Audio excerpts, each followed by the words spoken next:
now live.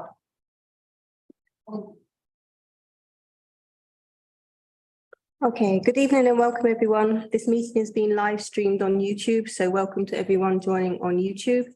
Elected members unable to join the meeting in person are able to join remotely. However, they do not form quorum, will not be able to vote, and their attendance will not be officially recorded, although their virtual attendance may be noted in the minutes.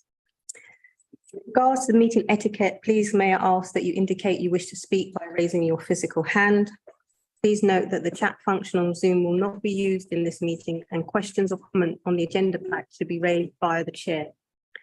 Earlier today, the clerk circulated a ministerial announcement on the local audit market, which was sent on behalf of the Corporate Director of Resources. I've requested that a verbal update be given at this meeting. Agenda item 1, apologies for absence and substitutes. Are there any apologies for absence or lateness? There's apologies from member Councillor Arika Chowdhury is attending online as he cannot attend in person, and Councillor Booker has stated she will need to leave the meeting early, and Councillor Paul is on his way, so he'll be Okay, councillors to form of any other apologies for absence by raising their hand. Item 2, declaration of interest. To those members who are present physically, are there any declarations of interest? Sorry, on the waivers list, 1628. Just give the page reference, please. Yep, it's page 29. Thank you. And item 1628 is a organisation that my charity has a financial interest in. Okay, just use yourself. Please. Yeah, I won't mention anything on that item. Thank you. Okay. As Councillor Paul isn't here, I am going to move to item 4, action log, because he has raised a query on the minutes. So we will hold so that we can have a conclusion of the minutes of the last meeting. So item 4, action log. The committee is asked to note the contents of the action log and the actions to be closed at this meeting. In respect of action 169, that whether the one source lessons learned report be considered by the audit or the overview and scrutiny committee, and action 155, officers to meet relevant chairs to determine coordinated working between scrutiny and audit committees. I can advise that meeting has been set up for the 7th of September and we will revise these actions at the next committee meeting. Since the agenda publication, answers to the following actions have been circulated to the committee. Action AC 159, that the committee be briefed on data collection and how this impacted various outcomes in council services. Action AC 165, that the board receive a written report on Pupilo, its decision to repurpose parts of its portfolio to social housing and the perceived loss of its value and guarantee against its loans from the council. I think that should be actually the committee and not board. Propose we close action AC 159 and have received advance notice from Councillor Paul in respect of the query to the answer given to action AC 165. And Councillor Paul. Oh dear. Right, Councillor Paul has just arrived. We'll just give him a second to take a seat and we'll ask him to respond.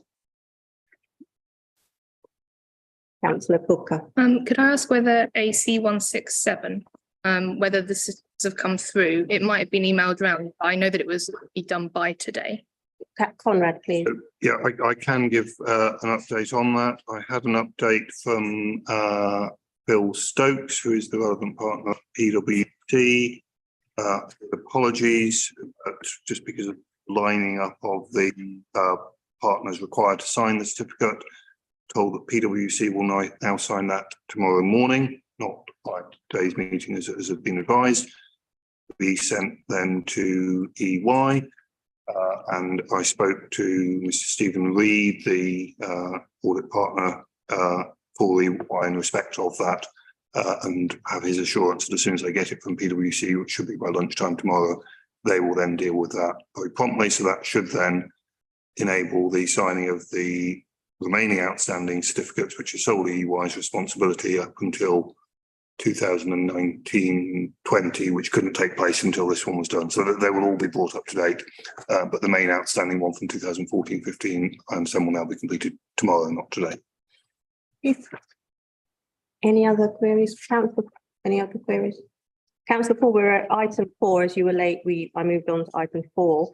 So I invite you to raise your query on action 1 AC 165. Thank you, Chair. Some information was provided subsequent to the meeting last time. It will answer question, and if I can read into the information supplied didn't fully answer the question. I did email the chair my objection to the information sent through. And for clarity, I read into the record, there are 3 points I'm raising. 1, what is the actual financial, initial and future projected loss to Popular of repurposing its private sector units for temporary accommodation? Number 2, has the financial loss been recognised within the council's PA budget? If not, why not? Since it appears there is financial underreporting of the true position of the council's overspending TA. And number 3, the committee wanted, as my colleague Councillor Henry requested it from memory, wanted a copy of the board stroke decision minutes where the authorisation to change from private sector to TA was made. Thank you, Chair. Thank you for me allowing that. Conrad, thank you. So, Chair, thank you. The follow-up query was circulated earlier today, so I can provide a reply, or at least a partial reply. So, the average loss to Populo in the current financial year of that decision, so 1 year only, and obviously it's been going for some time, is 18,000, which is a difference. Oh, was that? 18,000, apologies, which is the difference between the rent that they are receiving for those properties as temporary accommodation, as opposed to the average rent assumed within the model. So one could multiply that figure up by 4 years or so, according to exactly when the decision was taken, to get an idea of the scale of it. I don't agree with the point about underreporting of temporary accommodation and the position there. I mean, what we have effectively is Populo have been receiving less income than they would otherwise have done in one part of the council's group accounts. Conversely, had that not been done, we would be spending more money on temporary accommodation in another part of the council's accounts. We don't try and net the two off against one another because they are separate legal entities. So I hope that answers that point. The decision was taken some years ago. As far as I'm aware, it wasn't a formal board decision of Populo's, which wouldn't be surprising given the scale of it. We've not been able to locate a kind of formal note confirming it at the time, some 4 or 5 years ago, whatever it was. The committee really want, I can continue to look for that, but I think the fact is that it was decided on a practical basis at the time. Probably a huge search, we might find some email record of it, but there is not a formal note to that effect as far as I can see. However, there is a formal record because the loan covenants have been breached, as discussed consistently since then, and those are all formally certified. I hope that assists. Is that I thank Conrad because I thank her for the answer, but I still don't accept the point of temporary accommodation. We had a meeting at the overview meeting last week where temporary accommodation budget is alleged to be a serious issue to the council's financial stability. I think it's only prescient that there's complete visibility on the size of the temporary accommodation overspend. And it might be 18,000, but there's a principle, but we need to have all the TA spend in one place. So we're not, hiding is the wrong word, but we need this visibility. So I accept the point. I think it's important, building on the points from the meeting last week, but we keep all our copies in place by. Okay, are there any other questions on any other actions in the report? Okay. Members present in the room, may I see by a show of hands if the report noted? Thank you. We'll now return to item 3 as Councillor Paul is now in attendance. Members are requested to consider and agree the accuracy of the decisions and minutes of the committee held on the 29th of 2023.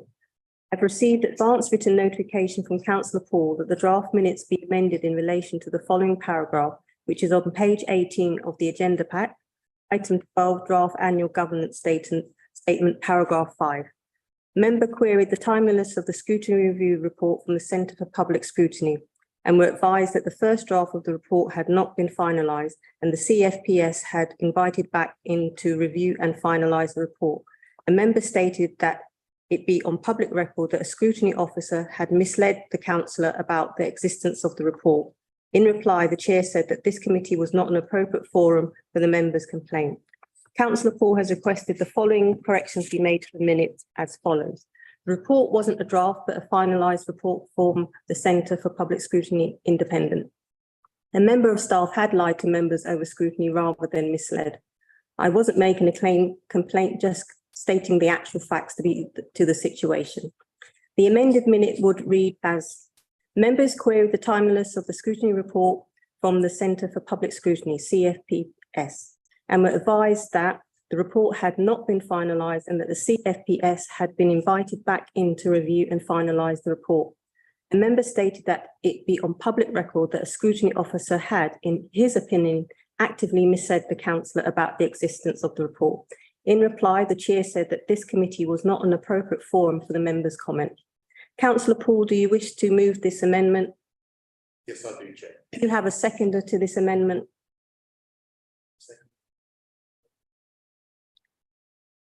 Okay. If the amendment has not been agreed, the amendment has fallen. To the members present in the room, may I see by a show of hands, are there? May I make a query? Is this an amendment or a correction to the minutes? Well, I think it is an amendment because the minutes, the use of the term liar, I felt was inappropriate and it's not a verbatim, nothing said in any committee is verbatim. So the use of the word liar, I felt was inflammatory and inappropriate. And the clerk in their minutes used the word of a more appropriate tone, misled. Right, so you're saying you prefer misled rather than lie, that's the clue.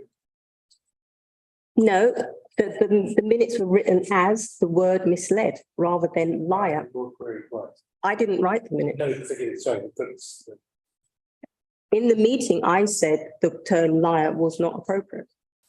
But that didn't reflect on how the minutes had come back and said misled. Yes, Councillor Booker. Can I ask if it's meant to be a reflection of the actual words said, or is that comment saying that the officer lied? Because I can see that we can't say the officer lied, and that's a statement of fact, which is what was said. So that's the difference for me. If we're just saying this is what the member said, that the officer lied, that seems like a correction just to say that. But if we're actually saying the officer lied, then that doesn't seem appropriate. Councillor Paul, what are you actually saying? Are you saying the officer lied? You're saying. are you asking, are you saying? I want to get important what I said. Scrutiny was misled. Let's be kind on the words. Okay, I'm drawing the word lie. Let's put misled. Scrutiny was misled, and I want that to be on the record, Chair. If that's helpful to. Yes, it will. Yes, I'd second that. Okay. That was in the minutes, right? Yes. Yeah, that's in the minute, because I feel strongly about this, Chair. We wasn't misled, and I'm willing to there wants to be an investigation. That's fine. I'm happy to partake in that, Chair. Okay. So we're accepting, so I'll go back. If the amendment is agreed to members present in the room, may I see by a show of hands, are the accuracy of the amended minutes agreed? which is misled. Misled. Yes, okay, Agreed. That's what they would Agreed. say. For the amended minutes. yes. The item for minutes is for accuracy only. There are no matters arising, okay? Item 5, report of contract waivers. I invite Officer Conrad Hall. Introduction to the report. I will then open the floor to questions. Thank you, Conrad.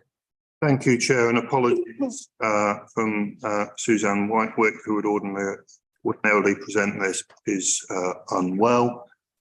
Hopefully, the report needs little or no introduction. It's now in a standard format, so you're simply seeing every quarter contract waivers that have been granted with the index providing the detail of those and the reasons for them. I don't think I need to say anything more to introduce the report, but obviously happy to take any questions on the matters within it and within the appendix, particularly perhaps. Councillor Chadha, we only have 5 minutes for this, so one. Oh, yeah, it's a lengthy one. So just in, what I'm just interested to learn is, in practical terms, how far ahead is the forecasting to know? So when you're looking at contract waivers, are you thinking whether one is needed? Obviously, you've got a mind to the financial position. Are you thinking a quarter ahead, 6 months ahead? How does it work? So the way the system works in theory and in principle is there is a contract register which will be reviewed regularly by each management team. So, for example, I had my departmental management team earlier today, and probably usually every other month, to be fair, we look at the information on there and see contracts coming up for renewal, and to check that those are being progressed early enough. It's going to depend on the nature of the contract. If you've got a major contract like that, you probably want to be looking 12, 18 months ahead.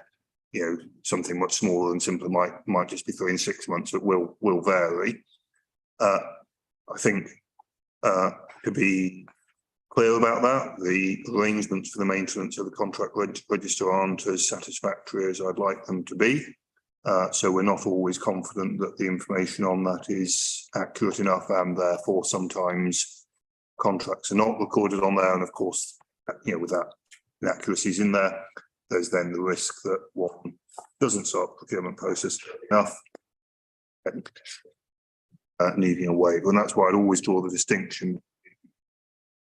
Waivers where there's a genuine sense of emergency, something couldn't reasonably have been predicted. Or in some cases where there's just practically obviously the case that there is no other supplier, and sort of going through a procurement regime is frankly a bit of an expensive waste of time.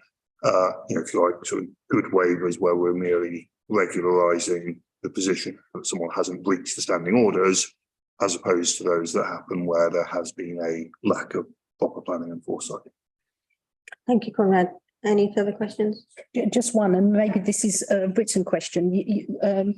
Mr. Hall, you've said in your response that the contract register is not where you want it to be, or the process isn't. Perhaps in a written format, you could provide us with a response of what would you need, and how would you measure, what would make you happy about management of that contract waiver, the whole process?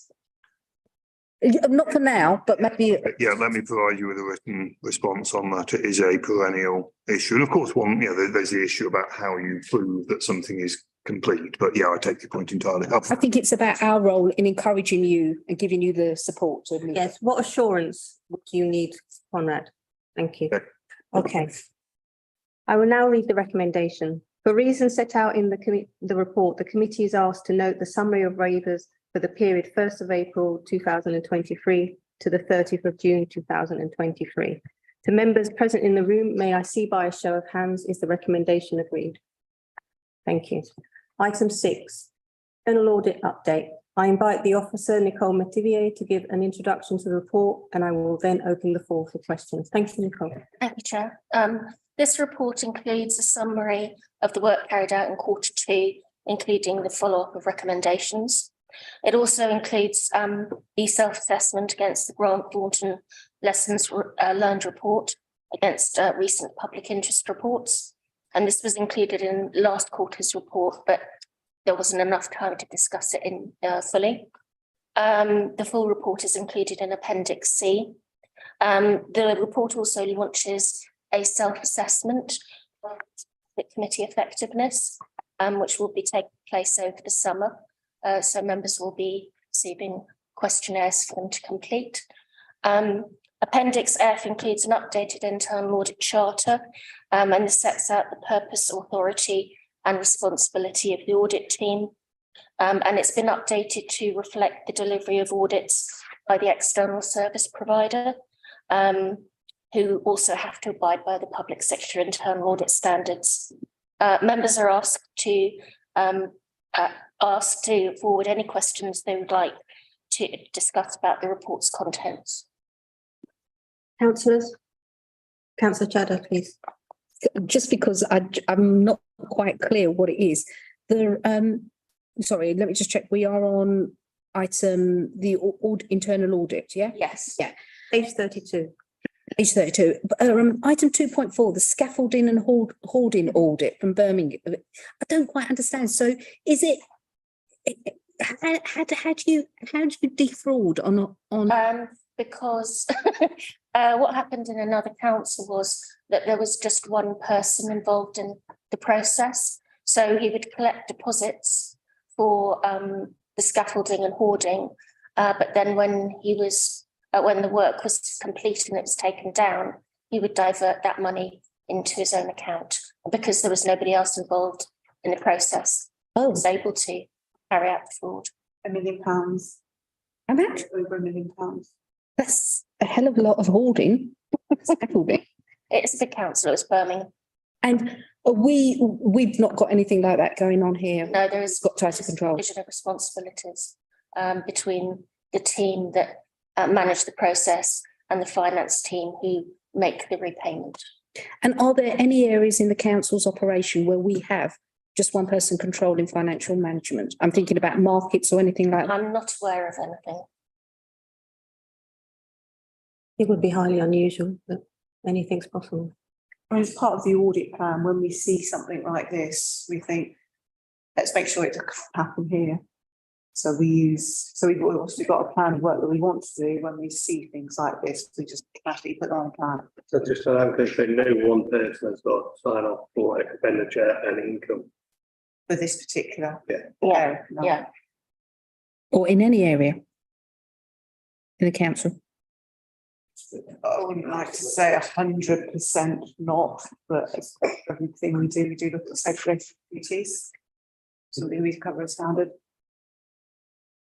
Sorry, that was what I was asking actually, the why. I mean, is it worth, I don't know the scale of this, but given part of what we do, if we flag this up as something that is best practice, then we have to make sure across the council so that we've got a fraud minimisation strategy in place. I mean, I'll let Nicola and Nick talk about, the sort of wider work of the anti-fraud team. I mean, the general point, or two general points, I suppose. I mean, segregation of duties is a fundamental control. Without that, you are always exposed. And so expect managers to know that and design systems accordingly. All audits cover that point. I think what Nicola and the team are saying is, we haven't looked at every single thing the council does because our audit team would have to be 20 times the size of it. So we can't quite give you an assurance that there is no such activity taking place in the council, but every audit we do considers the point and hasn't found exceptions to it. I think the wider anti-fraud point is probably worth saying more on. So just to follow up that, I take that point, thank you, Conrad. Just that in that case, are we aware which most areas are susceptible to the fraud, and therefore that's where it's given your focus our immediate priorities on? How does it work? So again, it's my second meeting as an audit committee member. And The fraud would be under accounts payable because you're looking at money going out of the council. So we did a big audit on that last year. We did data analytics and we went through that, and we do that on a more than regular basis because that's the big area to get money going out. other areas, we look at money going out through payroll, anything going out. This area is a very small niche area because you have money coming in and then they would pocket it and not put it through the accounts payable. So we do look at those on a cycle basis where we see it, and if we see any fraud, we will look at it. Nick has a fraud risk assessment which looks at all of these different areas as well. The big ticket items are accounts payable, and all the big money going out systems that we look at. I think just to add to that, it would be impossible for the team to say, give 100% assurance. No, I got that. We have 800 different activities, so But yeah. it's, And we as well, hands up, we as well, on the scaffolding, you think, well, how? Yeah. We would never have normally looked at that because it seems so niche, but as soon as we see, well, actually, no one else does either, so let's make sure we do. okay, no, thank you. It's just, yeah, just wanted to understand in some ways how you work and Yeah. what you do. So we have a plan, but you'll probably see as you attend these meetings that we can look at strange little areas and think, oh, look at that. And the reason will be because something else has happened there, and we always say, let's make sure it doesn't happen here. Okay, thank you. Councillor Paul. Oh, Councillor Booker. So I've got some questions around Appendix C, but this is a really small one. Just wondering, on page 33 with grants, so in the main report, not the appendix, there was one family who didn't get the Supporting Families programme grant because they applied too early. Were they eligible? They were eligible, but they have to have not, there can't be any more reportable activity 6 months after case is closed. So if for example, the family had domestic violence and at a particular date it had stopped, but in 4 months' time, another occasion had happened, then we wouldn't be able to claim for it. Okay, so this month. it was that rather than that they just applied too early and then missed it and then Yeah. wasn't able to. No, it will get go into the next month's claim. No, that's helpful. I do have questions on Appendix 6, but I'm happy to let someone else first. So a few small ones. One is to do with just wondering why the mayors and also some senior officers, gifts and hospitality are not recorded on the website. I wasn't clear from reading it as to why that was, and that's on page 41.5 under gifts and hospitality. They just hadn't been updated onto the website. So once they've been reported to the CMT, they hadn't been updated by HR onto the website. It was a different HR update onto the website. But is it different to other members? Because I think if all members' ones were updated, is it a different process for those senior officers and for the mayor to report? At that point in time, it's been corrected now, so it will all go through the same process. It's just that the mayor's, somebody's went to CMT, not through HR. Yeah, okay. I mean, I'm glad that it's been updated because obviously that could be quite concerning because we don't know, maybe officers were having lovely heavier lunches, who knows. On page 44, it talks about 21, about scrutiny training. So there's just a mistake there about it was 2022, not 2023. Yeah. So that's just a mistake. But then also I'm wondering why the section 151 stroke interim monitoring officer stroke interim chief executive comment doesn't talk about the issue of scrutiny chairs requesting training and it being said that they would get it and then it not happening, because it does talk about the code of conduct and making sure members do attend their training, but it doesn't talk about officers offering training or suggesting training and then members not getting it. And that feels like an unfairness in terms of how the members are being treated as opposed to the officers. So, I mean, if the required training hasn't been provided, then all I can do is apologise, and we will arrange it. If I can just perhaps liaise outside of the meeting and identify the particular training needs, and we'll make sure that that's corrected with apologies. Thanks. Councillor. I'm sorry, last one. Only because I know, Terry, you're going to have lots of questions, so I have to get all of mine in first. Thank you for giving us the stuff from Grant Thornton. Some of the extracts from Grant Thornton that you have included in here do with relationship difficulties, which seems a very useful thing, but I'm not sure, but maybe you feel that it is, and that's fine. Can you explain it to me? I'm not sure that the things that you've then looked at would address relationship difficulties as they've been described within this. So it's much more kind of function and process rather than, so making sure that the gifts and hospitality are sorted, or making sure, but I don't know whether that necessarily goes to the culture and the relationship side that Grant Thornton spoke about. So if you could give us a bit on that, that'd be useful. So the report starts off, I tried to put the report, have the functional themes at the front. So Yeah. The disclosure, the members training, the speak up, which I thought were operational, if you like. And then the report then moves on to more complaints against made by officers by members. It's definitely relationship. Yeah. And complaints made against members, which again is relationship. And then I picked out a couple of examples about the challenge, scrutiny and skepticism again, which touches on the relationship, and the examples in there. So I expect that is probably because you need to have a threshold in which you're looking at it, and I understand that. It just feels like that's quite a high threshold that, a standards report had to have been made, or an officer had to actively complain about a member, or something like that. That feels like that's the threshold where there's already been a problem, and it's already, so I suppose I'm thinking more about what, from reading the Grant Thornton report, what actions are we then taking to ensure that those relationships don't deteriorate in that way? Or is that outside of your remit anyway?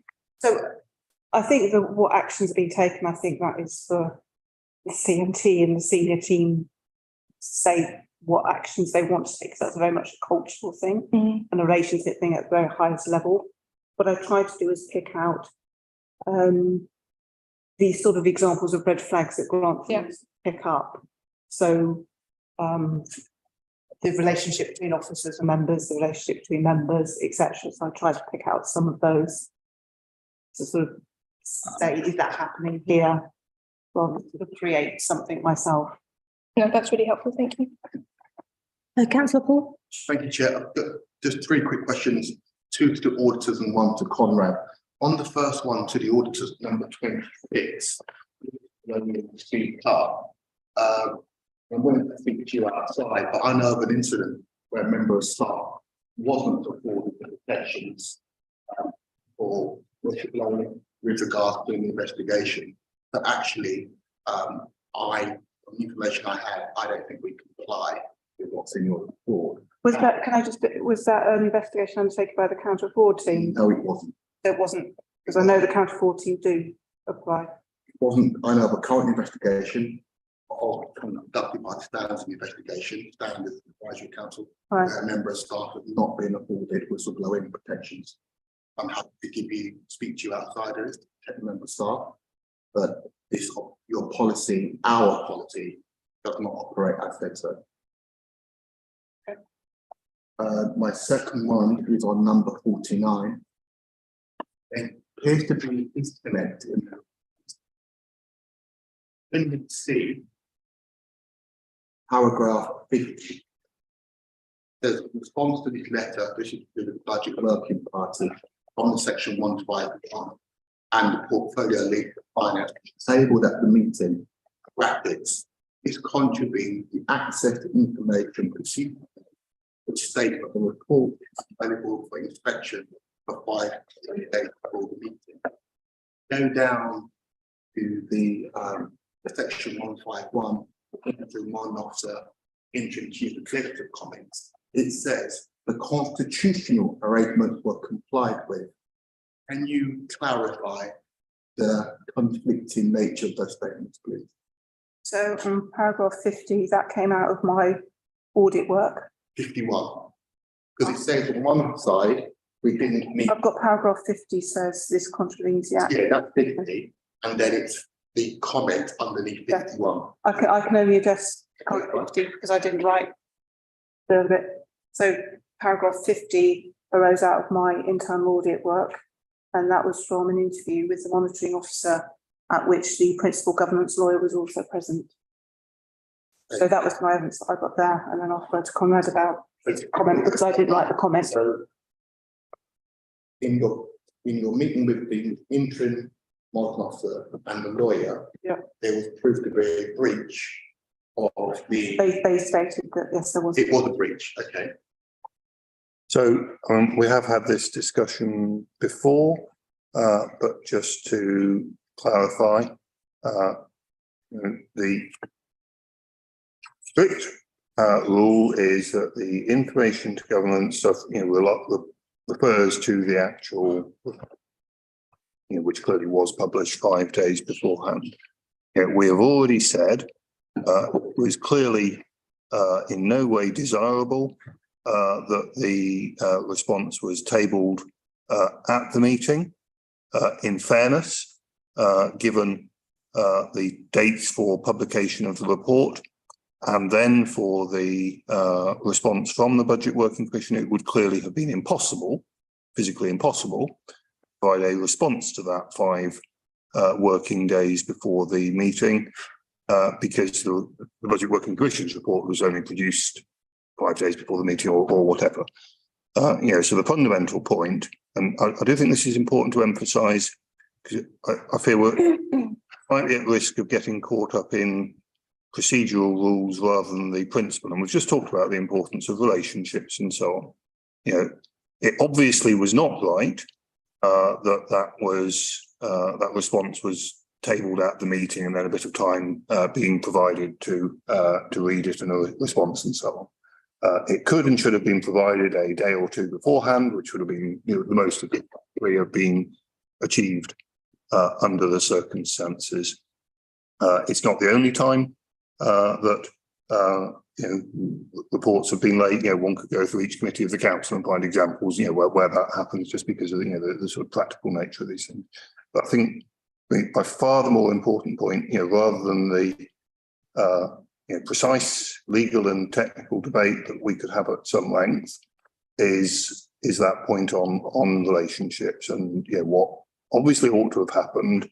Just very simply, provided it a day or two beforehand, which was the most that could have been achieved, to give the chair a more reasonable opportunity to provide a response to it. Again, I emphasise, that the fundamental point, though, is that it is the officer report on the budget which the access to information rules apply, and on which the council decision ultimately on the budget depends on that report and on the report from the Budget Working Commission, which informs the council debate. There is not a process of report and then report from the Budget Working Commission and then a response from the executive from that, and then a riposte from overview and scrutiny, and that goes on and on. In fact, that is all bound up in the council debate on the matter that has the information before it. So, I really want to emphasise, I think that is by far the more important point here, and we have acknowledged that it was not as it should have been. You say there are more important things apart from the principle. This section of the Grant Thornton report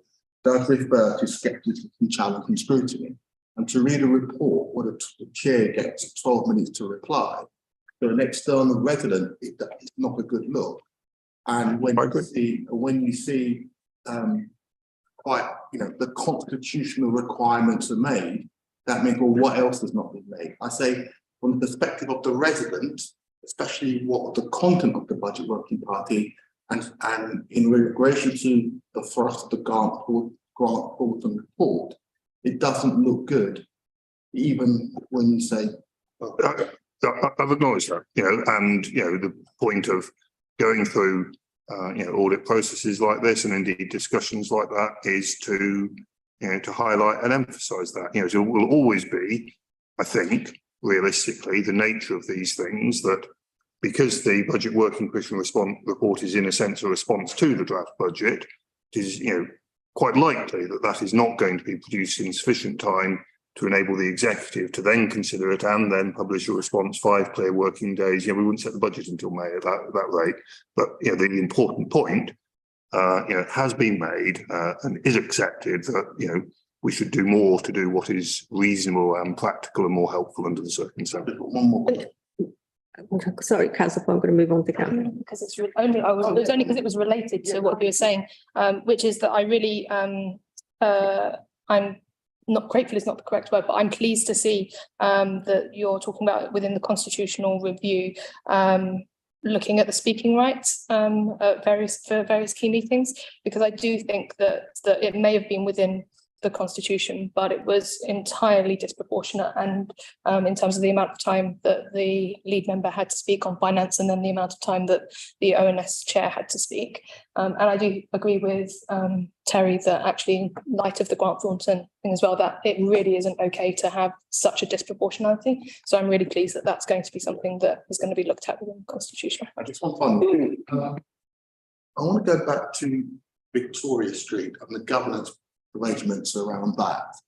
Last week, took an overview meeting, and those who weren't there, we were told that the council's got severe financial pressures, and one of the things driving that pressure is temporary accommodation. When we probed further, the decan of Victoria Street was a sizable sum of money. We were told on the night it cost us 600,000. And that's not the full figure, and we're waiting for further information to find out the true cost that we can. When we read the report, it says, and this is about governance really, it says essentially it's unfortunate that this decision wasn't documented, and it's unfortunate. In view of the fact of the amount of money that decision is due to cost us, is that would you say on reflection that decision not to document that decision was unfortunate? In view, it may cost us nearly, well, £600,000 is liable to cost us more. I just want to have a comment, please, on that. And the final one, because if you read the documents here, it looks like a decision was taken, no paperwork, we're really sorry, we'll try hard next time. But when we look at this decision, it's cost us a lot of money. And we were told last week that this was a significant factor in the temporary accommodation effort. I wonder, would you get a comment, or would you perhaps want to amend any comments in this report? I think I can probably, if it's helpful, just reiterate the response provided. The concerned ought to have documented the reasons for commencing the decant of Victoria Street at the time. As the subsequent Cabinet report showed, this was a reasonable course of action, and I'll add something to that in a moment. As the subsequent Cabinet report showed, this was a reasonable course of action, but it ought to have been properly documented at the time. Had this happened, it could have been shared with scrutiny, who could then have expressed a view, etc., etc. So I think the report clearly acknowledges that that was a decision of sufficient significance that it properly should have been documented. Equally clearly, I'm not ask someone to sort of retrospectively create a document claiming that they acknowledge that it ought to have been documented, but it shouldn't have been, but it wasn't. Nonetheless, I think it is also reasonable and fair to say, bearing in mind that the information on the subsequent Cabinet report showed that the decant of Victoria Street was a reasonable course of action, that probably if the decision to decant had been documented at the time, it would merely have confirmed that position that was subsequently arrived at. Of course, when I say the decision around the refurbishment of Victoria Street was a reasonable course of action, I'm saying that in the professional sense. The degree of evidence was provided as to the pros and cons of different choices there. And ultimately, as is right and normal in a local authority, a political decision was taken in respect of that, costs associated with that, and indeed service consequences for residents on which politicians must take their own views. So I'm not sort of commenting on that, but advice was provided, appropriate decisions on the refurbishment of Victoria Street taken. Sure. Decision, right? Not a political one. The financial, true, but the financial decision, the office, it's on the record, people, residents can go and look at it themselves. The resident and the lead member sitting in your place said and agreed it had a quote unquote a negative impact on the budget. We are here talking about governance. 10 minutes ago, we talked about Popular and we couldn't find a piece of paper for the loan which was tracked. We couldn't find a piece of paper. We couldn't find the reports.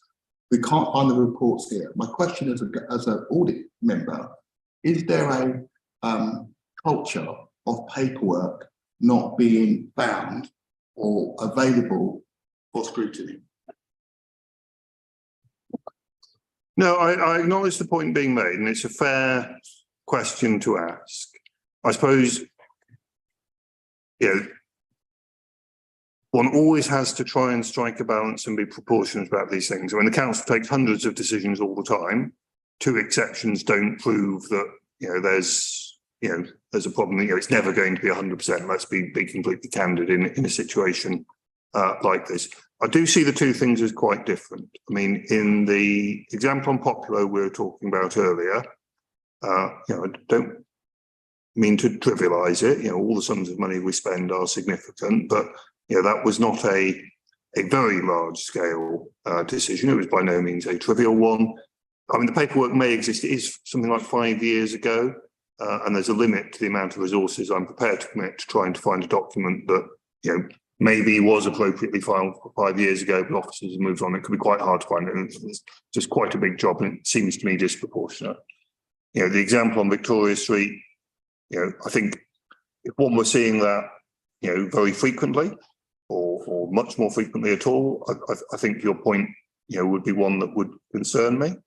I'm not going to be too overly concerned about one exception. I think it's been very helpful that the point's been made the way it has, because this hopefully drives home to officers across the council the importance of getting this right in a reasonable and proportionate way. I will always emphasise that we cannot anticipate in advance every time a decision may become more significant than is first anticipated. It certainly should have been done so on Victoria Street. Okay, thank you, Conor. Turn to Councillor Chadder. One very quick question. I noticed that on the audit area action plan, there's you're looking at governance arrangements for Poplar. Do you have a timescale on that? Currently underway, and was the collated and produced a report. So hopefully that will come. Oh, so imminent, nonetheless. Relatively imminent. Okay. So October's imminent. Okay. Well, it's around the corner. And just on that point as well, there's been lots of discussions around Poplar at various committees on the council, overview and scrutiny, housing, and at this committee as well. Will your review include the questions and the discussions that were asked at those committees as well, and a tracking of what answers were provided? So the audit is based on the SIPA best practice guidance for establishing LACCOs, which we're literally tracking against it. So we're not necessarily looking at other questions that have been raised. Okay, is there any scope for that to be looked at anyway? Final question, Conor. Possibly. I mean, I suppose I would respond with a little bit of concern the other way too. I mean, one of the things that I think is very clear, when everyone's looking at governance and complicated arrangements, is the importance of clarity of the arrangements. If the audit committee and the overview and scrutiny committee and the housing scrutiny committee are all looking at this in different ways, I think with respect, it might be helpful if those committees could discuss amongst themselves perhaps what is the most effective way to provide the assurance members obviously want, and for the other committees to take that assurance from one committee rather than having 3 ask probably similar questions of different officers or different points. It's not really the ideal way to conduct that sort of review, I think, with respect. Chair, can I just take Respond, that's the final question. Final question, please. that? Could I ask for an action for us as members to actually come together and write officially to Mr. Hall about what we're looking for from the governance, that governance perspective of Poplar? I find that hugely helpful, yes. Yes, that's fine. If you note that, Clark. 2 minutes, just 1 minute. You then want that included into the audit because the audit's sort of coming to the end. I think that's a little,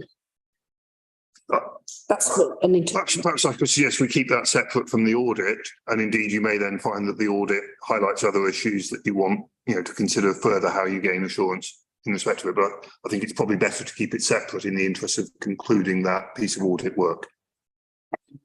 Governance or anything. Roles, responsibilities, who reports into who, where decisions are made, limitations on decisions. Where management information goes, yeah. Just a quick one. Can we have a flow chart, please, of the decisions? It might be different committees or give it a flow chart in there. The business plan for Poplar was late. Councillor Paul, there's more questions. Sorry, they got a comma after them, Chair. In one breath. Comma. Hold on.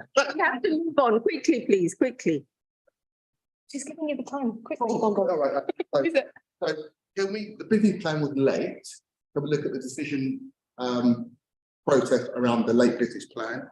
Also, Poplar this year has been £35 million over budget. Can we look at why? Is there anything to do with the decision making processes which led to that? And please prepare some flow charts to see what's going on. I'm dyslexic. Thank you very much. Right, we have to draw this item to a close now, please. Okay. I will read the recommendation. Members are asked to note the content of this report and to ask specific questions to officers where required.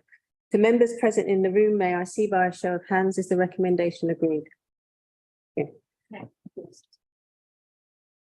I apologise, because we invited Donna Morelli to talk on the action points. But I didn't put it in the script for you. We can go back because we've just finished it. We'll go back. Okay. No, we'll go back, Donna. That's my fault. I shouldn't put it in the script.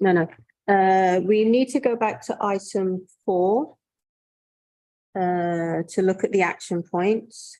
So thankful for Donna coming to respond to action point 146, AC 146. So Donna, could you just give us an update on the annual complaints and the action that was required, please? Thank you. Okay, so hello, members, chair of the committee.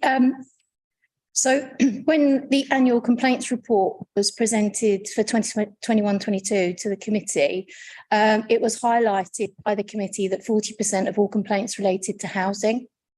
Now, and obviously that committee wanted to understand what kind of service improvement was in place for that. Now, as repairs takes up a large proportion of those complaints, and in particular the upheld complaints, I can provide you with an update on what we are doing within the repairs service to try and address that. So working with the change and transformation team, and we've created a repair service improvement plan, which has 6 key themes. And the themes are based on resident access and experience, repairs diagnosis, repairs fulfilment, damp, mould and leaks, knowledge and training, and continuous improvement. Now, the repair service improvement plan was developed fundamentally by undertaking an in-depth analysis of where we'd gone wrong with the service that we've provided to our residents. So complaints, learning from complaints formed a large part of what we were looking at. And resident concerns fell broadly into 4 areas. So, and these will be familiar to you. Delays in being unable to contact the council to report a repair, missed appointments, repairs are not resolved at the first visit, and delays in arranging follow-up appointments.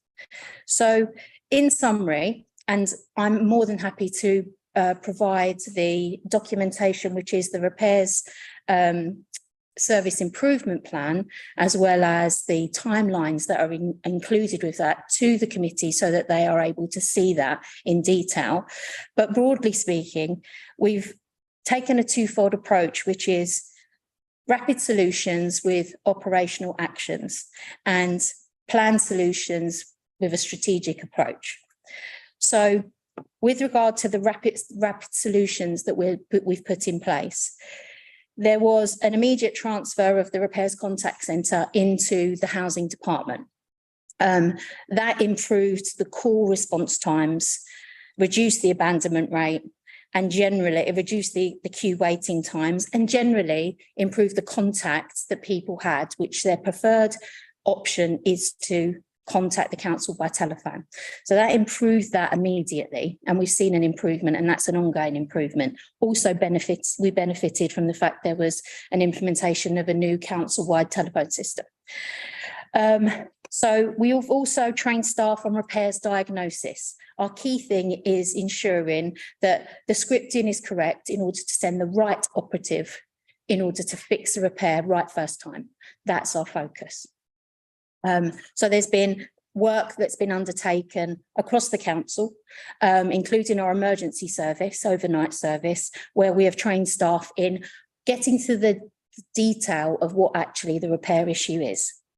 So there's also been a resource review where we were spending a disproportionate amount of resource on emergency repairs that were actually, when analysed, not emergencies. So we've been able to transfer that resource to day-to-day operational repairs, and that is where we will month on month hopefully see the increase in first-time fixes, because we're getting the diagnosis right. People are able to contact us, we're getting the diagnosis right. We've got more staff to be able to send out during the day to carry out the repair. We've also looked at analytics, which in particular look at repeat repair requests, and it enables operatives in real time at the job to be able to call on more resources. So if it's something that requires thought that required a carpenter, but also requires a plumber and somebody else, then they are able in real time to call that resource to the job and be able to complete it while they're all there. So, and then reducing the follow-up appointments, the disappointments. Sometimes with residents, it's about arranging it around their day and their responsibilities. So we've also implemented post inspections, which is to undertake post inspections to ensure repair meet the first time fix standard, but also the tenant's expectation of what that repair was intended to do, make sure that it was fixed and that there won't be a repeat of it. And I'm pleased that we've been able to create our first residents repairs panel.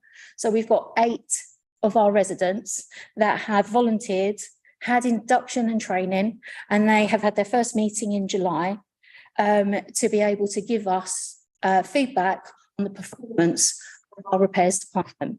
So that will be the first time in a very long time that the council has had direct feedback from our residents in that way. So the planned solutions, by having under one umbrella, i.e. me as Assistant Director, the repair service and asset management and capital programme, I've got live now a correlation and data where I can look at stock condition and use that to be able to invest in our stock, improve the condition. With that said, got currently an interim asset management strategy, which is out to public consultation. It closes on the 31st of July. And we will be looking at the feedback that we receive from that strategy in order to be able to implement the interim strategy up until 2025. So that, and the main focus will be improvement on stock condition, the work we need to do with regards to damp and mould, and the retrofit programme for the council stock. We also have a damp and mould strategy, and that also has been out to public consultation, which ended on the 19th of July. And the strategy is not just for our housing stock, but also for temporary accommodation and for the private rented sector. And we would, I think we've waited a long time to be able to have an online repairs portal that meets the needs of our residents. So we had the opportunity to speak to Overview and Scrutiny earlier in the year, and we very much took on board the feedback that we received from them about how our residents should be involved in that process, and what that and how much we need to make sure that it's led by them and it gives them what they want. So that piece of work is currently underway with the transformation team, and we have an options appraisal now of what we are, the systems that we're looking at to implement. But clearly the system that we were proposing was not acceptable for residents. We've already tested that. They do not like it. So we've gone back to the drawing board and we want to create something that actually is fit for purpose. So our stage 1 responses on complaints are looked at by housing managers, and then they're approved by housing managers in order to be able to address any issues and have service learning.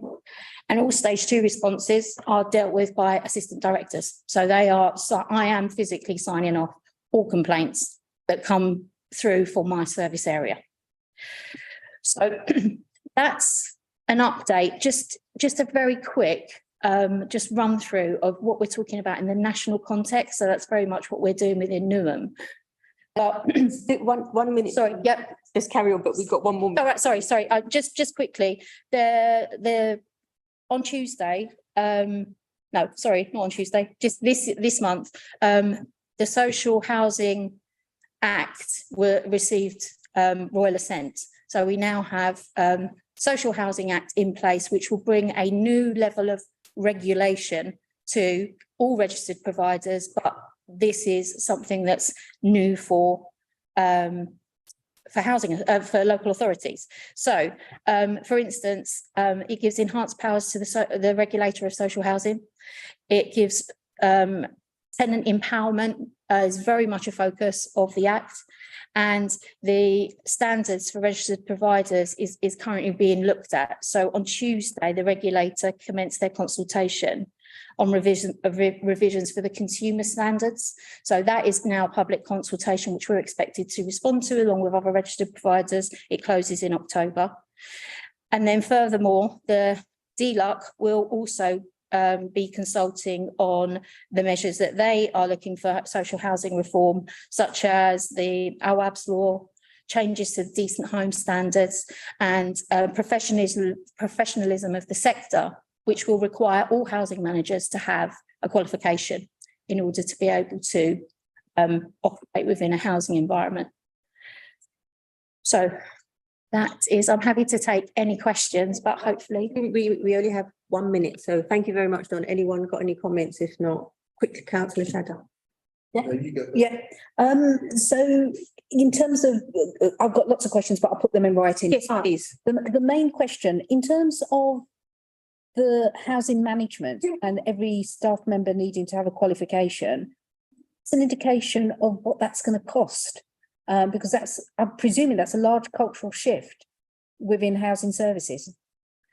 I would say that it's probably, I mean, there are a majority of us that work in housing are part of Chartered Institute of Housing in some form. So but this will require a formal qualification, but yes, it will. I'm just thinking of what's happened in Tower Hamlets last week, where there was lots of concerns about staffing. Yeah. Have some reassurance. Yes. That that's something that's been thought about and planned for now, rather than its prices. I'll leave my other questions. Thank you. So Donna, is the qualification expected to be in association with the Chartered Institute of Housing?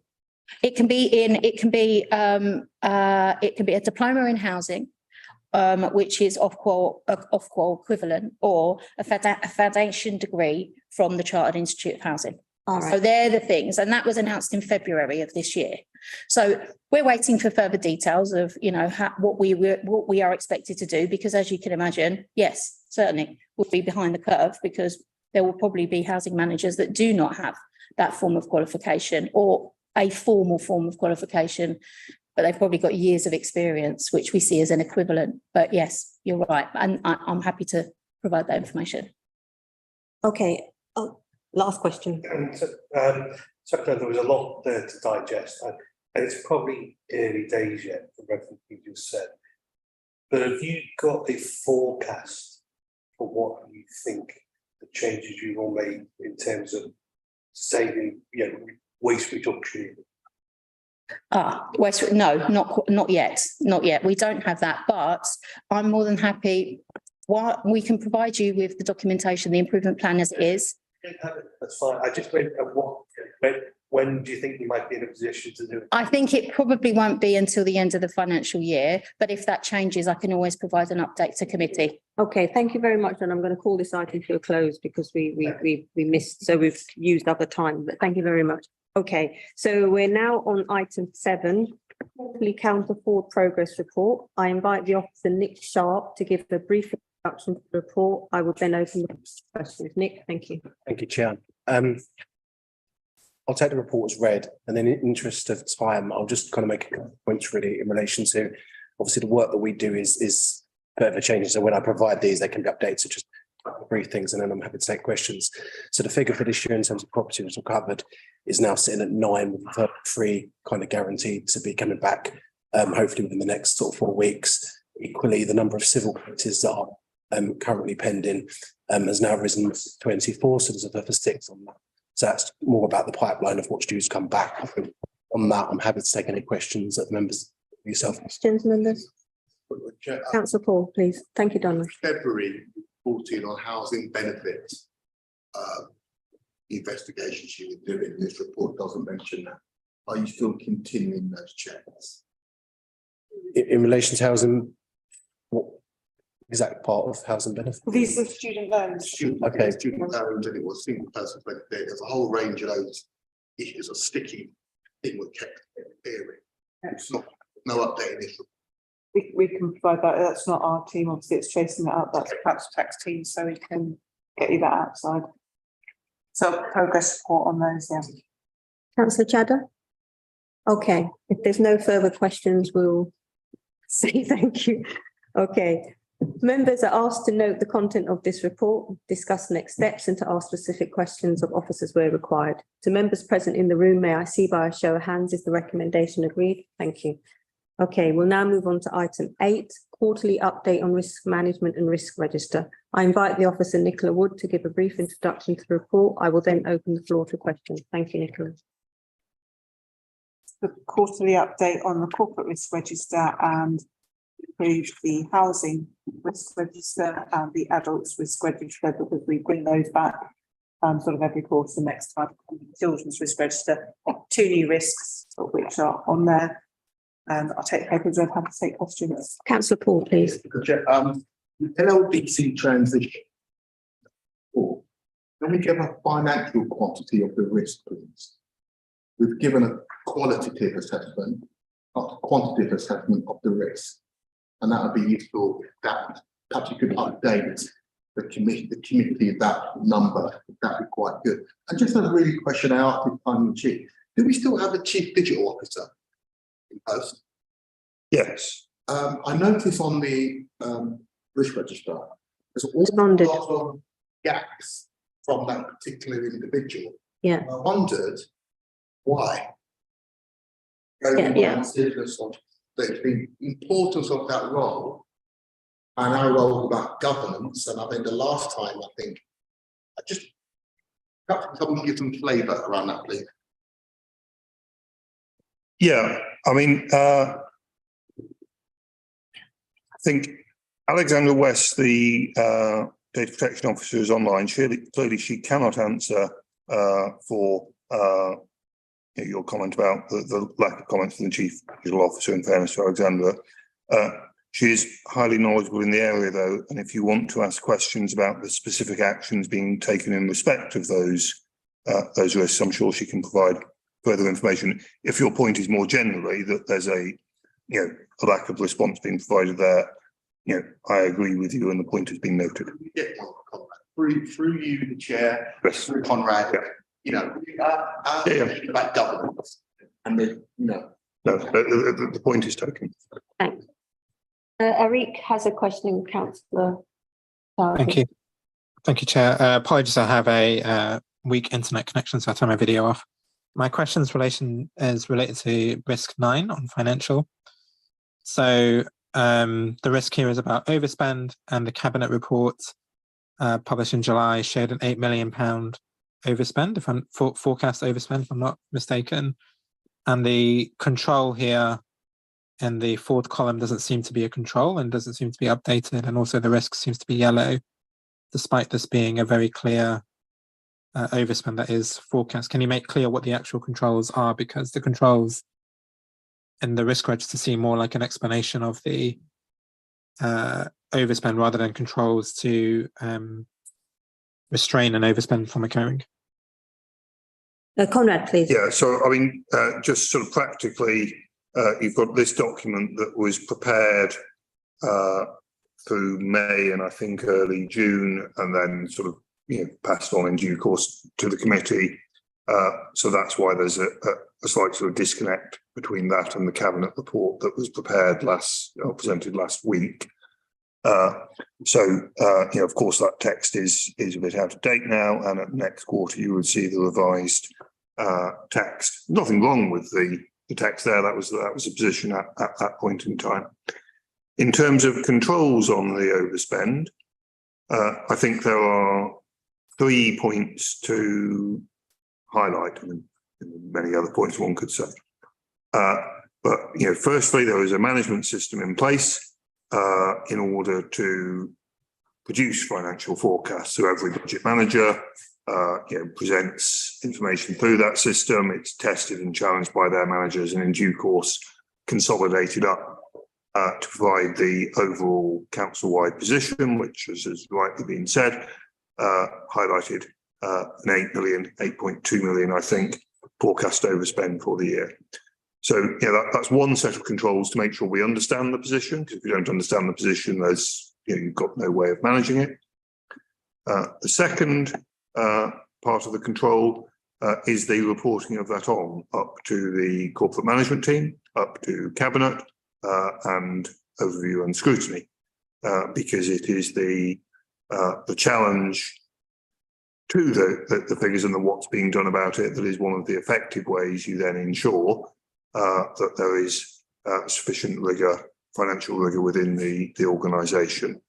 So, a management system to make sure we know where we are, effective oversight, scrutiny and transparent reporting of that. And then the third part of the control mechanism is sort of, what do we do over and above that, on top of the existing contract standing orders and whatever that provide rules on how money is to be incurred. Since we identified the overspend, we've put in place a number of controls. So, for example, recruitment was frozen, except in specific cases where there is some either completely compelling service need, or where you have externally grant-funded positions where it would not assist the position not to recruit to them. Similarly, there are controls in place around around agency staff, around entering into new contractual arrangements, many of which require either me as a Section 151 officer or my deputy Andrew Ward to authorise specific items of expenditure. So that's the sort of third line, if you like, the management action and intervention to try and start to control the overspend down. We originally introduced those controls with a commitment to review them at the end of July. It's clear that the position has not improved sufficiently to enable any relaxation of those. We will review them at the end of each and every month, but we will certainly be maintaining them for August, and I think it's quite plausible for long. Councillor Chowdhury, any follow-up question, or is that? Sorry, that's a lingering hand. I'll go my hand. Okay, thank you. Councillor Bennington. Yeah, Corin, looking through it again on financial. At the last meeting, when I asked you what was the largest risk to the council's finances as part of the rise in interest rates, and you said it was like to be on temporary accommodation, the knock-on effect of landlords selling their property or putting their rents up so people. And actually the implications of interest rates going up and staying higher, possibly for longer, is noted in strategic. And it's red and there's 12 there. But actually in the financial, it's a yellow as a moderate. I just find it difficult to reconcile the two.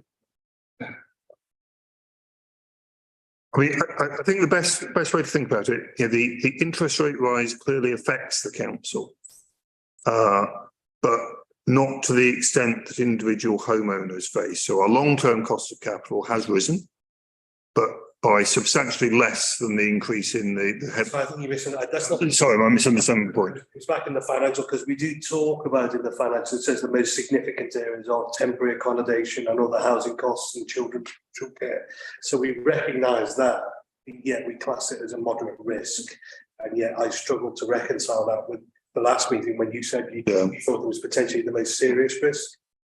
That's probably a fair comment. Yeah, I think we'll. When was this done? And maybe this was done. So that update was provided on the 18th of May. I think that is fair comment. So the next quarterly update, we will be increasing that risk rating. I think that is fair comment. Okay. Sorry for misunderstanding the question. Councillor Paul. Just quickly, comment. Are we going to do a 1 year or 3 year budget process? That will colour the question I'm going to ask you. I think given the lack of information from government and indeed the fact that there will be a general election in not more than 18 months' time and probably less, I think it would be very, very difficult to do anything other than a 1 year budget. On the back of Councillor Ken's question, on number 9, which was not the overview meeting, you said ideally good financial planning will require a medium term. Yes. So, and I think the words we agreed on were the 1 year one will be suboptimal, right? So surely on number 9, shouldn't that be amber rather than yellow? Because the yellow would imply 3 year budget, everything's okay. The external market's not hunky dory. And I would just perhaps Councillor Chadha is very much more logical than me about optimism bias.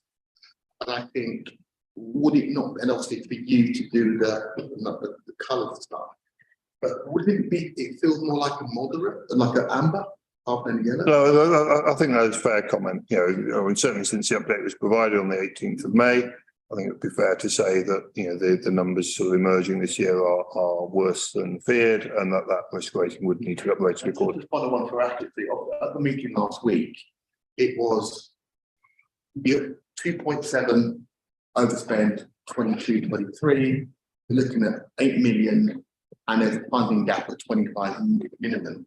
It'd be useful if the update from the overview meeting last week was incorporated in there, so we get a fuller picture of where we are, because we do face some quite challenging times. No, I agree. I mean, there's just the inevitable timing difference between different documents. Absolutely, of course. Sorry, we've lost our quorum. It's gone to the toilet. Oh, okay. We can't. We've got. Is he not voting? You can't vote. He hasn't gone home, he's left his stuff, so it's just that we don't have 3 elected members in the room, so. We're not going to a vote, are we? We don't need a call? Just wait for a moment, shall we? All right. Oh, well, nothing. And Oh, then we're having a comfort break. when you do have quorum, we have to hang up again. Okay.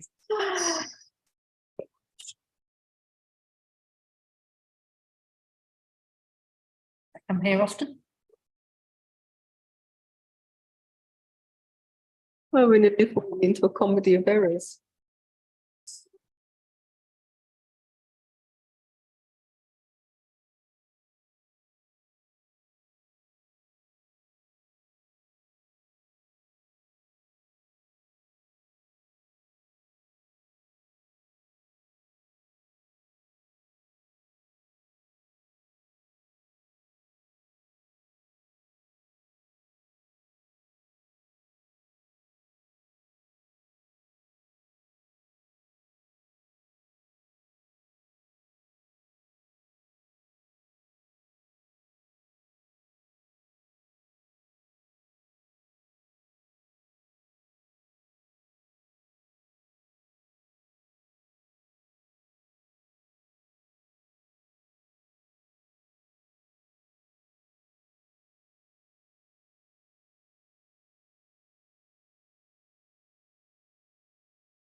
Need to come back. Yes, back Can here. you? Too late.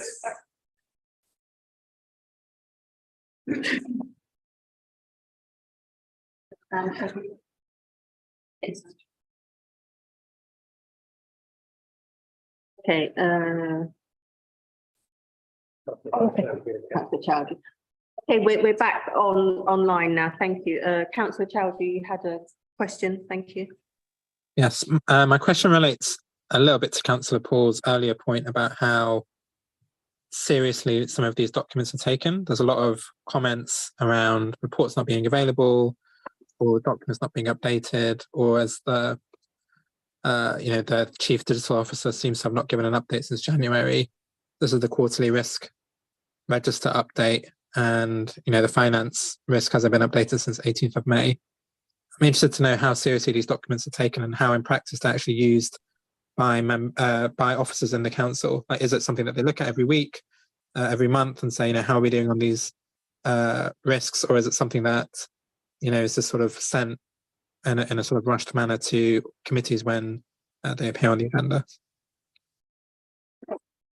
So I go out to all of the risk owners, and I went out on the 15th of May for everyone. When I don't get a response, I escalate it to the section 151, who went out to everyone on the 28th of June. The report was published to the CMT, so the entire CMT could comment on it. The reason why some of the answers are old, I'm not excusing the 20th of January, etc., was because it has to go to the CMT and I have to get it into the cycle to get to the CMT for them to comment on it. And don't forget that this meeting was pushed back several times, I think. So that's why the 18th of May comment is slightly old, but the rest of them, there's a strict, are invited to comment and invited to put their risks in, because this is a risk register for the CMT, and the risks on here are for the ones that are on the CMT's radar for them to So comment. just for the benefit of anyone watching, CMTs, the central management team. Yeah. Corporate management. Corporate directors, yeah. Take back to the CMT. Yeah. I mean, the other thing to add, I suppose, the risks you've got here are the principal strategic risks that the authority faces. So, I mean, you wouldn't expect these to be being reviewed on a weekly basis or something like this. These aren't the kind of things where you need to do, on the whole, the way you need to do something tomorrow in order to stop something bad happening. There is a more operational system of management and risk management in place to deal with that. These are the big issues. You wouldn't expect them to be looked at every week, but certainly monthly or quarterly or somewhere between those, according to the nature of the risk. That's Councillor Chadha. Thanks, Conrad. So just following up on that question, is the risk register a template that's within our control, or is it dictated to us? No, we can have it in any format, and as you can see, the directorate risk registers are in completely different formats. Yeah. And that's fine, because in contrast to the CMT, I often have to wait for the directorate risk registers until the last minute because they're discussing it. Of course. So one of the things that I often find surprising, because this is an issue through austerity and COVID, that organisational managers are asked to put on their register, I'm thinking specifically here of charities, is reputational risk. How do we account for reputational risk? Why is it not on the risk register? My personal view is that reputational risk is a byproduct of something else that's gone wrong. So, for example, we've got financial risk on there, but that will cause reputational risk, but there's underlying things. So, for example, when Donna was talking about her housing repairs, that's the risk. Reputation is just an impact of it. So I don't put reputational risk. I put the underlying thing that would cause. Okay, so satisfaction, our resident survey satisfaction seems to be going down each year. Apart from the individual directors, where is that captured, and how do we as an audit committee come to understand where the council standing across the piece? And I'm thinking about this particularly in terms of people who might want to invest in the borough, such as developers, such as high street businesses. We're all interested in revitalising high street shops.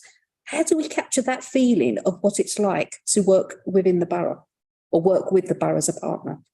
Isn't that something we should be looking at?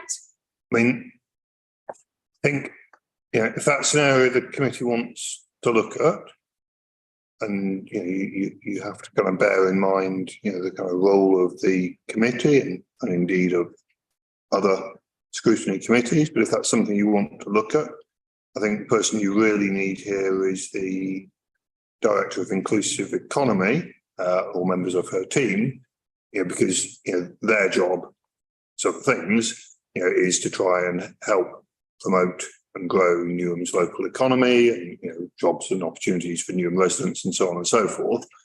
So if that's an area you're interested in and how the other risks we face sort of impact on that, I think you probably want her there more. Sure. I think it might be useful, Chair, if we could ask for that at a future meeting with a view to understanding whether that bigger global picture about reputational risk is something that should be included in the risk register. And I totally appreciate there's lots of aspects to it, and reputation is an adverse, a bright byproduct of something else that's gone wrong. But I think it's more nuanced than that when you're looking at development issues as well.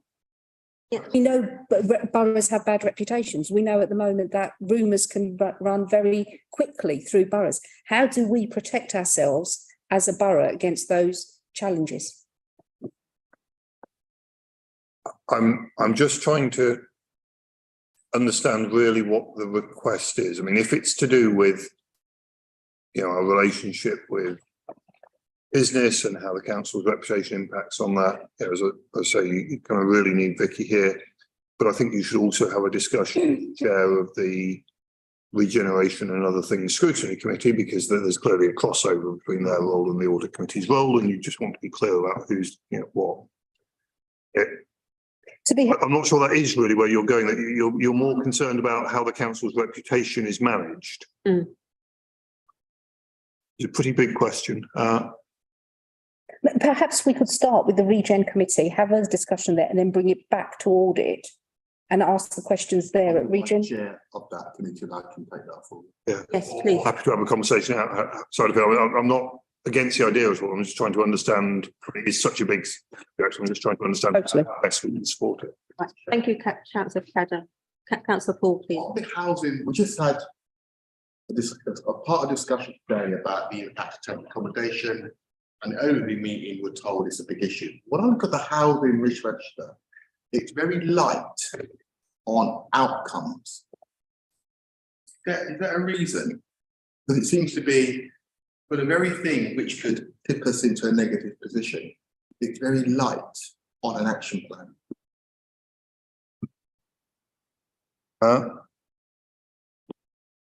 No numbers there, no aspirations, no objective. It's just very subjective about what they're going to do, but nothing in there telling us how successful they will be to solve the very thing we were told last week by the link member for finance that could tip us over the edge. I mean, your risk register is not a forecast, is it? I mean, it's supposed to prompt to look at the things that may go wrong and hence the actions taken to constrain them. It said there's no plan in the column. It said none. Sorry, if you give me the reference to a particular line item, I could help with that. It's the. Well, let me find the top of it. It's the housing. What page is it on, Councillor Paul? There's no page. Page 100, it's down the side on the left. Okay. In my electronic. No, sorry, it's written sideways. Page 100, Appendix B, housing risk. Well, I've got the housing risk register. I just wonder if there's a particular line in here that we're trying to. Page 100, it's It's page 100. It's action plan none. The column that says ref ops 1 COVID-19. Yeah, That's where it says none, but I presume the risk is none because it seems to think that COVID-19 is over. yeah. And others it's saying not applicable. Confirmed. It says about the impact of temporary accommodation. Looking at that one, it's all red. Page 108.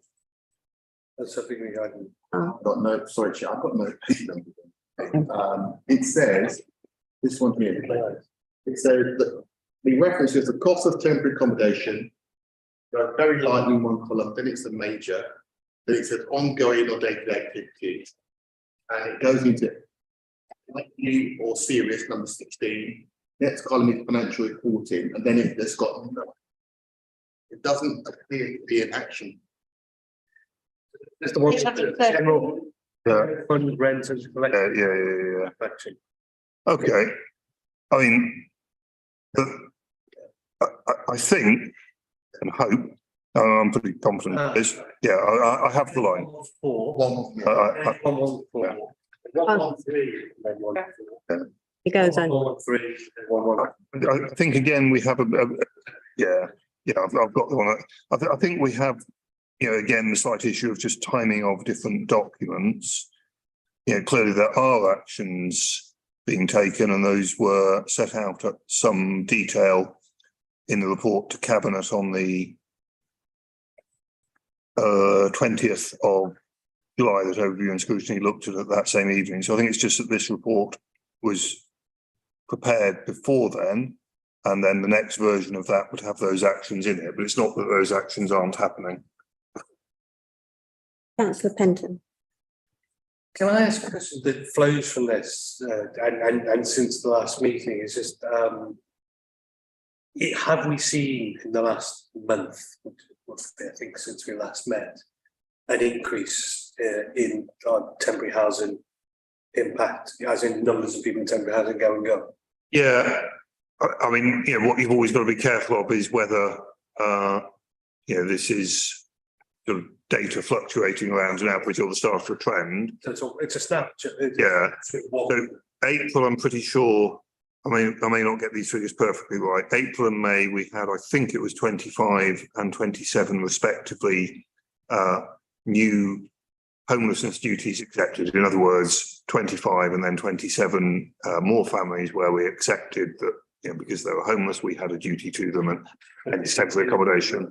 Those are the figures in April and May. Apologies if I've got this slightly wrong, but they were below our forecast of 30 as the average for a year. The figure for June, I'm fairly sure, was 35.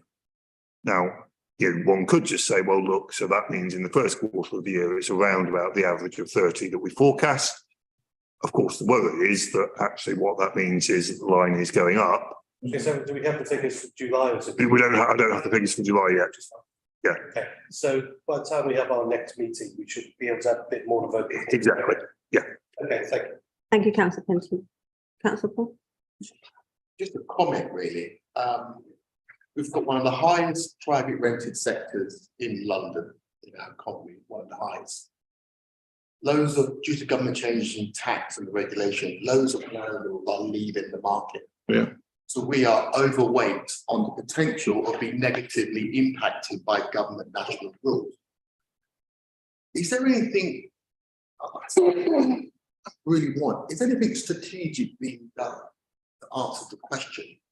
Because yes, I'm looking at this, it's all, do this control, do that, turn the dial 1 notch, 2 notches forward or backwards.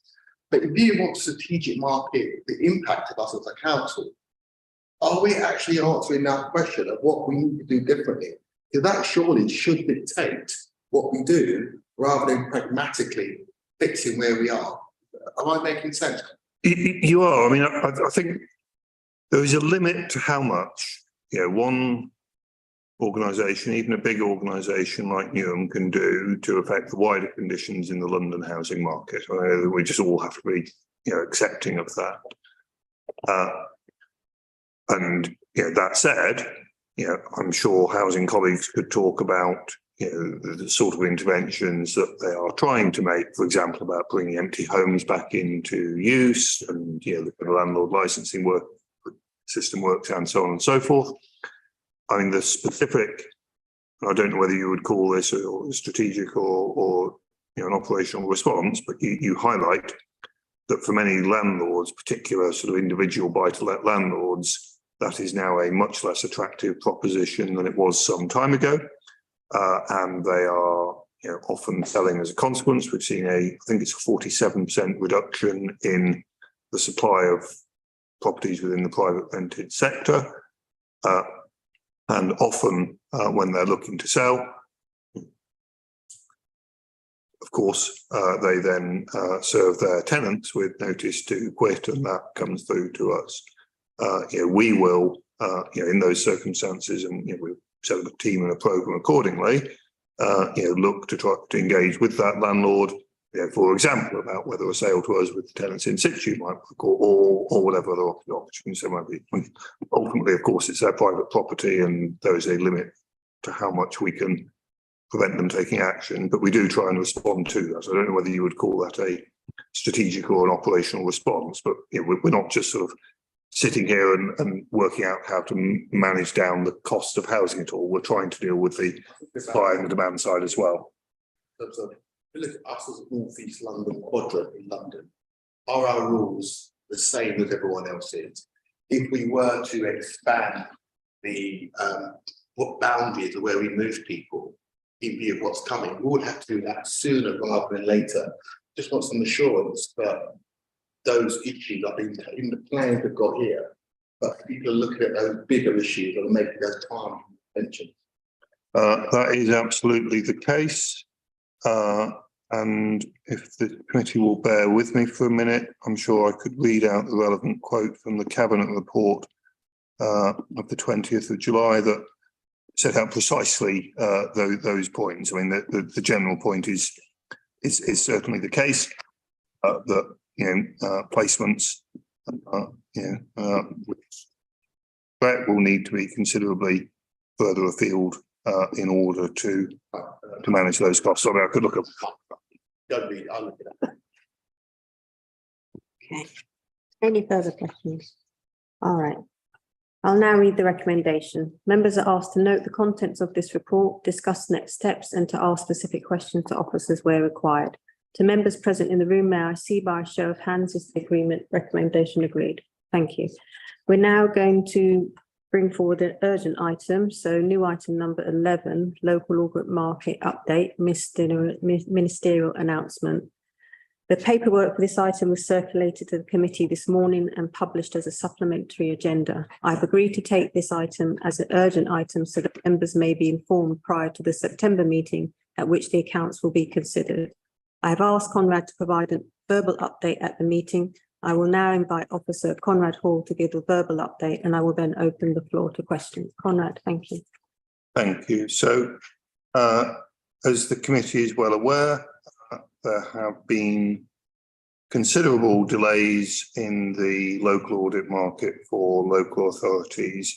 I don't have the exact position at the moment, but it's something like at most a quarter of the audit opinions for 21-22 have been signed off. And there are some local authorities with opinions, not the specifics we discussed earlier, but with opinions going back to 2021 or even 1920 or even earlier that have not been signed off by the auditors. And this is a national problem. Worth highlighting, it's an England problem rather than a Scotland and a Wales problem. With a variety of causes. It's clearly totally unsatisfactory. Really important control on any entity, but particularly a public body like a local authority, is that there should be an external audit of its accounts, and that should be conducted in a reasonably timely way. Has been put in some of the discussions I've been party to, what is the point now of concluding an audit on the 1920 statements of a local authority that hasn't had an audited yet? They're 3 years out of date, and one can't help but see the point. Somebody called Neil Harris has been appointed as the Director of Local Audit at the FRC, which will create a new sort of body within itself with responsibility for sort of overseeing the whole system of audit in local authorities, and they have published, their view of what needs to be done, which is picked up in the ministerial announcement that is circulated. It was only released recently, circulated to the committee late.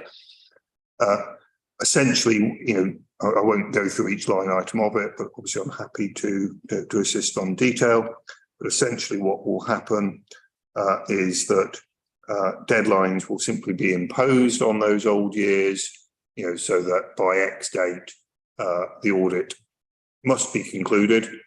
And if the auditor is not in a position to conclude it, then they will simply, disclaim the audit or provide an opinion that says you can't rely on these accounts very much in whatever the proper technical form of that will be. Going forward, there will be much clearer requirements on local authorities and on audit firms to provide opinions by specified dates in order to add more rigour into the system. Also to try and relieve some of the backlog, and there are complicated capacity issues within the global international accountancy firms. So the National Audit Office is proposing changes to the Code of Audit Practice that it prepares, that sets out the requirements for that audit to try and sort of simplify that for a couple of years in order to help the backlog to be cleared and then move back to the standard that they expect. CIPFA, the Chartered Institute of Public Finance and Accountancy, is also looking at the Code of Accounting Practice, again, to see if there are practical expedient changes that can be made to that to kind of simplify the reporting burden in the short term in order to enable the whole system to catch up. The consequence of all of that, should be in 18 months to 2 years' time, we have a system that is properly functioning again. Worth highlighting, and then I'll stop Newham's own position in that. So our 21-22 accounts, the audit of those is just being finalised. We're literally in the sort of final stages with the auditors on that. And as you're aware, the audit of the 22-23 statements has commenced. So we're not top of the pile, but we're certainly, I feel comfortable sort of,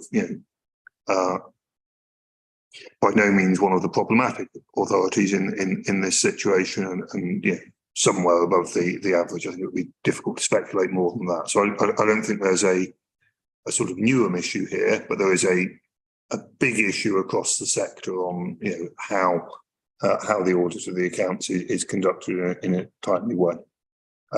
I'll pause there. I could talk about it for ages, and it's probably much better to take questions. Thanks, Conrad. Before we move on, we'll need to extend the time because we're getting close to 9 o'clock. So all count. I don't know. Does anyone else have questions? Just one. All right. Insurance chair, just to say. We've still got 2 items, so we've. Yeah, I move to extend, 15 or 30? 15, we only need to. Madam Chair, do you want to second that? Okay. Yes, thank you. So, because I said last week it was my first one, and you did raise this at the meeting, and I saw some correspondence, I think, about you chasing up. Can I just ask though, am I right in thinking this is a problem in the audit industry? It's not a problem with the clients, it's a problem with the people we contract to do our audits, haven't been able to fulfill their contractual obligations. And if that's so, is it a tail impact of COVID or something, or is there something else? I don't think it's a COVID impact. I think it. But the first bit is like they're not fulfilling their. We've contracted them something, they haven't fulfilled their contractual responsibility. I better choose my words carefully on this. It's a matter of some debate. I think many people within the local authority sector would point to the accounting firms, who freely chose to bid for a contract and are, struggling to provide opinions, audit opinions by the anticipated date. I think in fairness, the firms would say that the regulatory environment has changed significantly since they bid for those contracts, and would also point, they would say, to a number of local authorities, and I'm talking about the sector generally now rather than Newham, not really prioritising the accounts and providing the information that they expect in order to enable them to do the audit in a prompt way. I have my own view on the matter, but I think it's fair to say that both parties would say that the other isn't really doing everything that is expected of them. Secondly, there's a limited amount of companies who've got the capacity to these, which is an issue. So this simplification of this letter poses as a way to cut through that. I think, in your opinion, as someone who deals with it, do you think this will solve the problem? I think it is a good approach, yes. I mean, you know, there's definitely an issue in the kind of capacity within the firms, which is, you know, that they would acknowledge. Local authorities are, you know, relatively large, complex and somewhat specialist organisations. You know, it's not easy for someone who's, you know, used to working in the commercial sector to just come in and immediately pick up a local authority audit.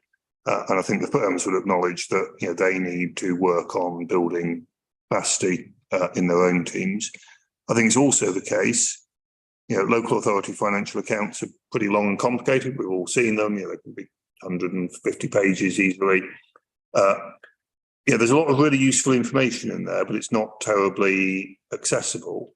My own view, you know, I agree very strongly, actually, requiring a simplified set of those to be produced and audited, which is a really important kind of public assurance, would then provide a document that, you know, residents could access more easily and see key information that is relevant to them. You know, safe in the knowledge that there is nonetheless a full set of accounts being prepared in compliance with the international financial reporting standards, which are the kind of gold-plated accounting standards that the UK government has adopted for the public sector. So they would have the confidence that that really important, complicated stuff was done and was audited properly, but that there is a simplified summary available for them. I think that would be a really important step forward. The difficulty, of course, is getting everyone to agree what should go in that summary, because there are different views about what's most important. This is just an observation, it's not a question. It's not only the residents who will probably help us.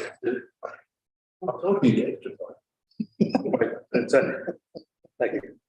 Councillor Pawdy. No. Councillor Chadden. The notes are good for me. I'm more particularly good. I'm particularly good. Just 2 points. So I'm presuming, and this might be in the detail, that actually there'll be staggered submission dates, because you couldn't, otherwise you'll just create the same problem again, won't you? For submission. No, you know, all local authorities should be required to produce their accounts by a specified date and to have the audit concluded by a specified date. Okay. Well, I mean, I take your point, but I mean, I don't think it could be right to say that, for example, Newham's audit should be concluded by September of a given year, but it's okay for Tower Hamlets to have it done later or earlier.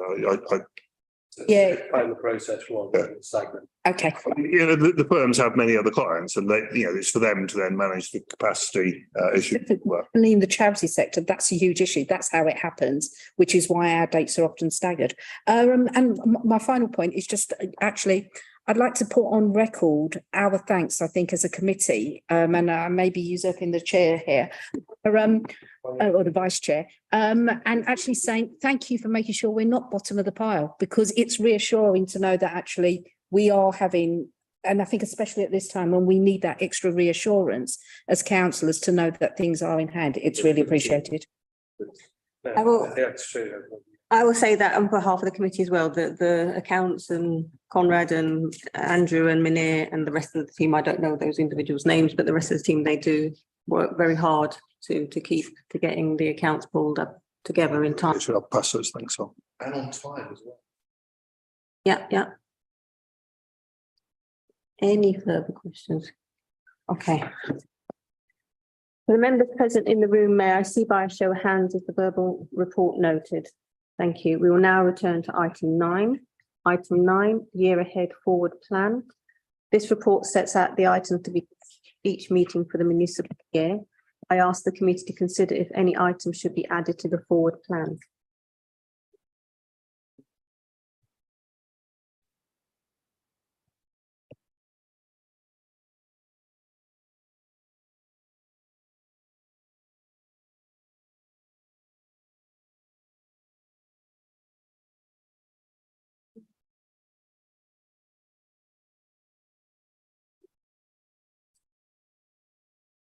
It's just the chair. Yes. The meeting date in October. Yes, that's the next. That will come. That will come.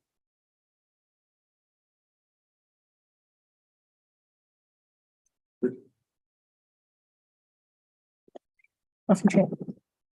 Councillor Clinton? Can I, sorry, Ian, there's quite a lot to digest as a Yes. new member.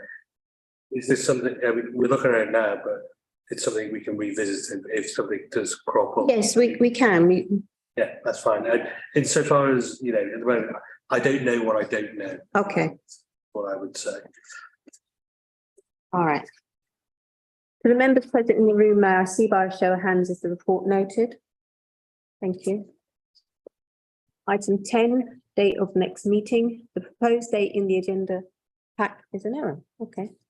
The date of the next meeting was scheduled to be October the 11th, 2023, but I've since received a request from a member to move the meeting date as it clashes with the last day of a party conference. Alternative dates for consideration: Wednesday, the 25th of October, which is half term, or Wednesday, the 1st of November. The members have a preferred date. If not, I will ask the clerk to canvass the committee after this meeting. It's difficult because I'm not a parent, but I know I can't make the 1st of November. Okay. Just do a Google poll, Chair. Doodle, I could do it. doodle. Is it Google? It's doodle. Google, sorry, I'm old, sorry. Doodle, yes, it is Doodle. Yeah. So will you please?